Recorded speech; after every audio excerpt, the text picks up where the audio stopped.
бо муҳимтарин хабару гузоришҳои рӯз барномаи иттилоотии пайғом аз телевизиони симои шаҳри Панҷакент манзуратон аст. Ассалому алайкум. аз 1 апрели соли равон даъвати баҳории ҷавонон ба сафи қувваҳои мусаллаҳи ҷумҳурии Тоҷикистон оғоз гардид. қатори дигар ҷавонони ба нангу номуси кишвар 18 нафар ҷавонон аз ҷамоати деҳоти Косатарош ихтиёран ба хизмати модар ватан сафарбар карда шуданд. тафсилоти бештар дар гузориши нахустини барнома. таваҷҷӯҳ намоед. маъракаи аввалини гусели навазкарон ба сафи қувваҳои мусаллаҳи ҷумҳурии Тоҷикистон дар кишвар оғоз гардида дар шаҳри Панҷакент он аз ҷамоати деҳоти Косатарош шурӯъ гардид. дар маъракаи гусели навазкарон муовини сардори истоди генералии қувваҳои мусаллаҳи ҷумҳурии Тоҷикистон полковник Ҳусейнзода Солеҳ, муовини аввали раиси шаҳри Панҷакент Муҳаммад Содир Сафарзода, комиссари комиссарияти ҳарбӣ, ихтиёриён ва падару модарони онҳо иштирок доштанд. ҳамоиш бо суханронии раиси ҷамоат оғоз ёфта ӯ меҳмононро ба ҳозирин муаррифӣ намуд. баъдан полковник Ҳусейнзода Солеҳ сухан намуда иброз намуд ки ҳеҷ гоҳ набояд фаромӯш кард ки заминаи таъмини асосии бехатарӣ ва амнияти давлат, ҳимояи марзубум ва сулҳу суботи кишвар дар ҳама давру замон артиш буд ва то абад мемонад. бори аввал дар 5 соле ки дар шаҳри Панҷакент водии Зарафшон ҳамчун роҳбари гурӯҳи корӣ ҳастам, вобаста ҳастем аз ситоди генералии қувваҳои мусаллаҳ. бори аввал мебинем дар давраи омӯзиш имрӯз ҷамоати пешқадам, шаҳрвандони ҷамоати Косатарош сарҷамона имрӯз рӯзи даъватшавандаро гузаронда истоданд. ин бениҳоят як рӯзи фараҳбахш буда, як рӯзи фаромӯшнашаванда барои даъватшавандагони ҳамин ҷамоат мебошад, барои падар модарам дар аз ҷумла. мана имрӯз вазъияти сиёсии ҳарбӣ дар тамоми ҷумҳурӣ тинҷу ором буда, ин бо дастгирии қувваҳои мусаллаҳ тинҷии амонӣ истиқлолияти мо тантана дорад. бо дастгириҳои ҳаматарафаи роҳбари давлат, пешвои муаззами миллат муҳтарам Эмомалӣ Раҳмон, мана дастовардҳои калони қувваҳои мусаллаҳ шумо дидед пурра дар саросари ҷумҳурӣ сулҳу субот таъмин гашта истодааст. сипас муовини аввали раиси шаҳри Панҷакент Сафарзода Муҳаммад Содир аз номи мақомоти иҷроии ҳокимияти давлатии шаҳри Панҷакент даъватшудагонро ба рӯзи қадам ниҳодан дар роҳи мардонагиву шараф шодбош гуфта, қайд намуд ки имрӯз дар кишвар ҳама шароити мусоид барои хизмати сарбозону афсарон фароҳам оварда шудааст ва таҳти ғамхории ҳамешагии бевоситаи асосгузори сулҳу ваҳдати миллӣ пешвои миллат президенти кишвар муҳтарам Эмомалӣ Раҳмон қарор дорад. با یک جهان صداقت و صمیمیت همه شما جوانان دلیر و شجاع وطن و کل حاضرین را به روز دعوت شدگان به صف قوه‌های مسلح جمهوری تاجیکستان از نام مقامات اجرایی محلی حاکمیت دولتی شهر پنجکین تبریک می‌نمایم. حاضرین گرامی، یکی از پایه‌های پراقتدار دولت و ملت ارتش توانای آن به شمار می‌رود و امروز قوه‌های مسلح جمهوری تاجیکستان قادرند منفعت‌های دولتی صاحب استقلال آن را سربلندانه حمایت نمایند.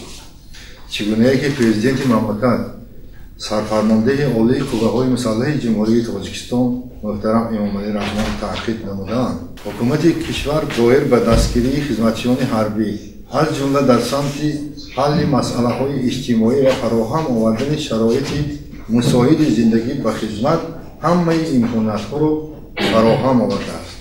خدمت به صف قوه‌های مسلح تحت نظارت و مسئولیت بلند مقامات مرکزی حاکمیت دولتی از جمله وزارت مدافعت، وزارت کارهای داخلی و کمیته دولتی امنیت ملی جمهوری تاجیکستان قرار دارد. همزمان معاون یکم رئیس مجلس ملی مجلس عالی جمهوری تاجیکستان، رئیس ولایت سوق محترم رجب احمدزاده و مقامات اجرایی محلی حاکمیت دولتی شهر پنجکین برای فراهم آوردن شرایط مساعد و قسم‌های نظامی، دیدبانگاه‌های سرحدی و جهت استواری زمینه‌های مادی تکنیکی آنها که در محل جای گیرند دقت مخصوص می‌دهند. ҳамзамон полковник абдуллозода абдулло сухан намуда барои нафароне ки бо комиссарияти ҳарбӣ ҳамкорӣ доранд сипосномаи комиссарияти ҳарбии шаҳри панҷакентро супорид.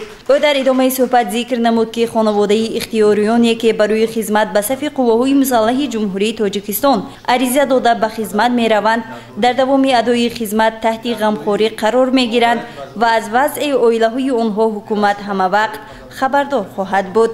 қобили зикр аст ки имсол низ чун ҳарсола ҷавонони кишвар баҳри адои хизмат ихтиёран ба сафи қувваҳои мусаллаҳи ҷумҳурии тоҷикистон ариза додаву баҳри ҳимояи марзу буми кишвар ба хизмат мераванд. гузориши Мартаба Раҳмонова ва Хаём Ҷураев.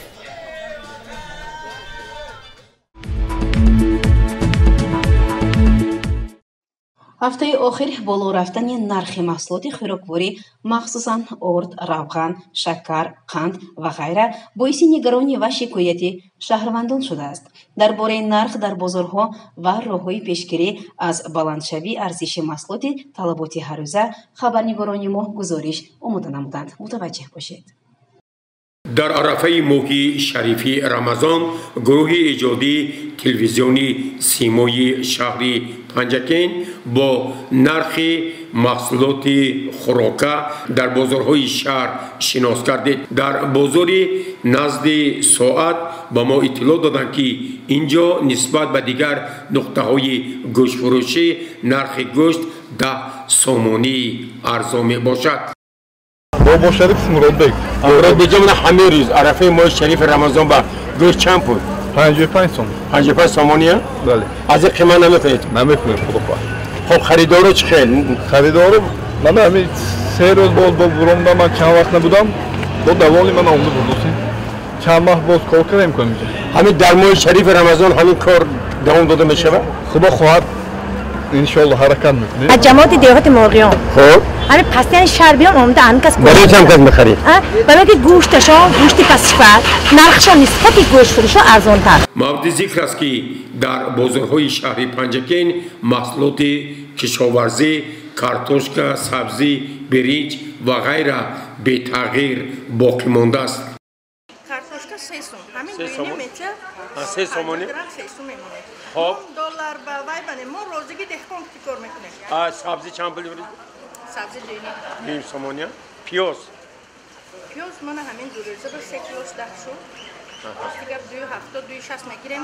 50 درم روش میمونه. خوز برنج در من از 6.5 سوم سر میشه تا 14 سومانی. بهترین برنج هم دیوزره خورمین نرخی بلندش 14 سومانی. برنجای تهجویی محلی خودمو که سال با مانند نکوس ریگر نکوس اوانگارد میگن نرخش 6.5 7 سومانی. ما نرخو یگم بار نبرداشتیم در همین سال در واهمه‌هایی که گویا که پول اسعار ملی قیمت شده نرخ ما یگم بار نرخ نبرداشتیم و این چنین حرکت میکنیم که در ماه شریف تا حد امکان نرخ‌های پایین فرار نمی‌رود. در جریان شناسایی با نرخ کارمندان مسئول مرکز تشخیص منطقوی تاجیکستان در شهر پنجکین مدیر شعبه به معیاردراری تکنیکی و استانداردهایی علیشیر نورمحمدوف و سرمتخصص بخش نظارت سودای مرکز نظیرجان نرزقولوف با صاحبکاران و تاجران صحبت و ملاقات ها انجام داده از آنها جهتی رعایت طلبات استانداردهای دولتی حمایه حقوق استعمال کنندگان با راههای صنعی بلند برداشتن نرخ محصولات توصیه و مصلحت‌های مفید دادن. همزمان صاحبکاران نیز با ما اظهار داشتند که برای راه ندادن با بلند شدن نرخ محصولات خوراکه در بازارها جهد و تلاش می‌ورزند. من صاحبکار جوره و مولده. مردم همه نو چند پول بود؟ 3 سومانی. ای چند پول بود؟ 3 سوم بود همینا. 3 سومانی. اور قیمت ما نبیسیم. میگن که اصلا وزنش نه وزن نکشیده مکاجم. من همین 350 بود 350. اگر ما وزن کشیم نو نمیتونه کجم. من همین فاتوره مایم. من این فاتوره 5 سومان 4.5 میگیریم 50 درهم میمونه ما اکاروس. این قیمت نشده؟ نه نو قیمت نشده. وزنش هم وزن. ها اور قیمت نیستم نو ارزان. 1 کیلو میشالله چند بود؟ 14 سومان شد. حالا چند بود؟ حالا 25 سومان 10 سومان انا با روی بایسته. همین پیش نرخ چقدر؟ акнун 1 сум фарқ дорад. Я 13 сум буд порсо. Шакар яхта қимашу. Порсо 13 сум. 1 сум фарқ дорад. برای سبب چی؟ سبب شکر قیمتشو شکر. اصلا 1 سوم یا زیادتر کردمه؟ نه 1 سوم قیمتشو. برای شریف رمضان مردم به های محصولات بسیار نیاز دارند. ارزانی پیش بینی میشه؟ خدا خواهد شکر ارزان شود. با ما هم کوشش میکنیم که خلق با ارزان تمام خوراکواری و محصولاتی که به تاجیکستان وارد میشه از حساب دیگر مملکت‌ها میاد منبع از ما وابستگی ندارد.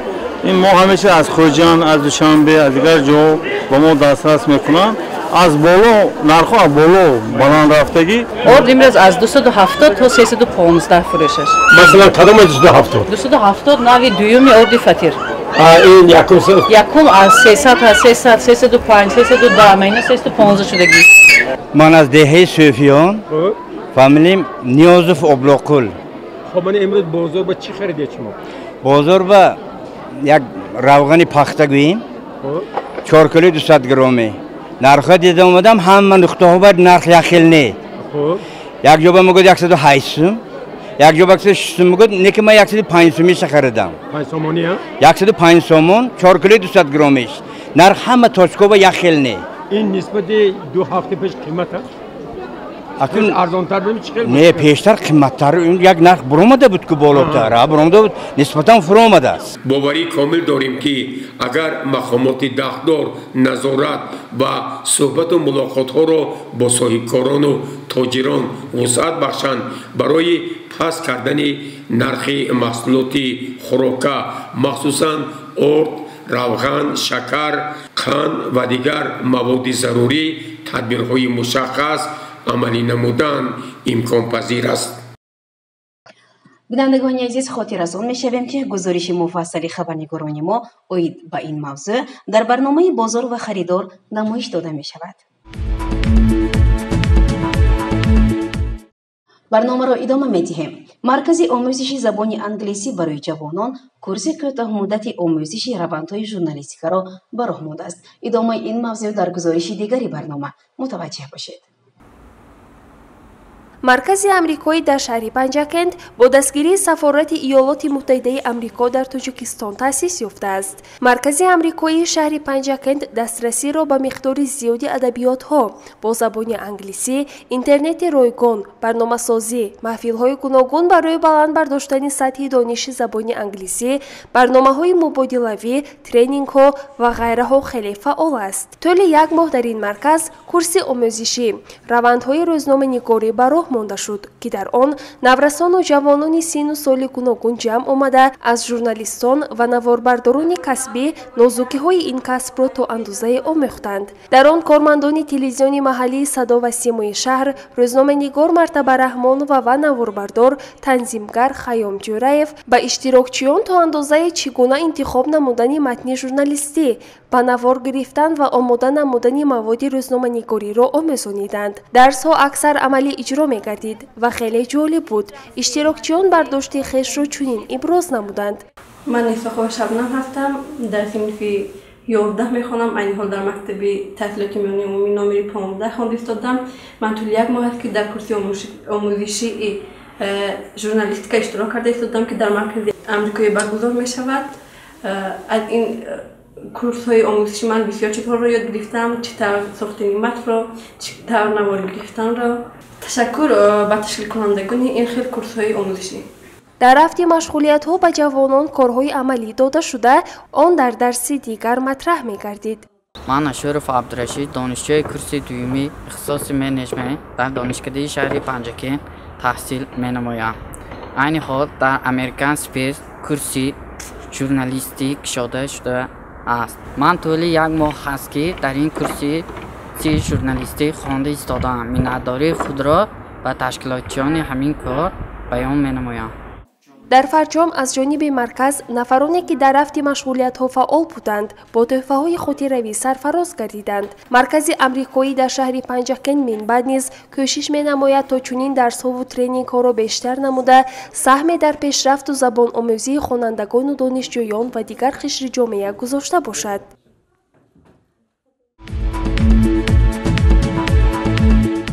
از طرف شرکت صدا و سیما در شهر پنجکند در همکاری با شرکت رخش تاکسی 3333 در مؤسسه‌های تحصیلاتی میانه عمومی آزمون حسن خط بهترین ادامه دارد. در مؤسسه تحصیلات میانه عمومی رقم 113 دهه تکوب خلق جماعت دهاتی وورو آزمون مذکور برگزار کردید.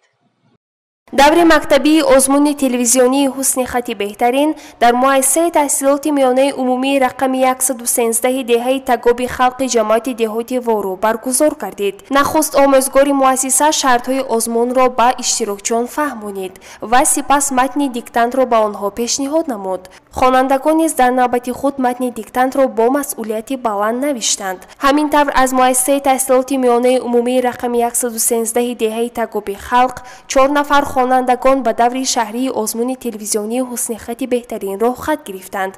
باید قید نماییم که آزمون مذکور در همه مؤسسه‌های تعلیمی جماعت‌های دهات با نوبت گذرانده می شود. گزارش صبرین اکرم و ویس مرجان خالف. بینندگان گرامی، این بود برنامه اطلاعاتی پیغام. تا برنامه نوبتی سلامت و سربلند باشید. خیر.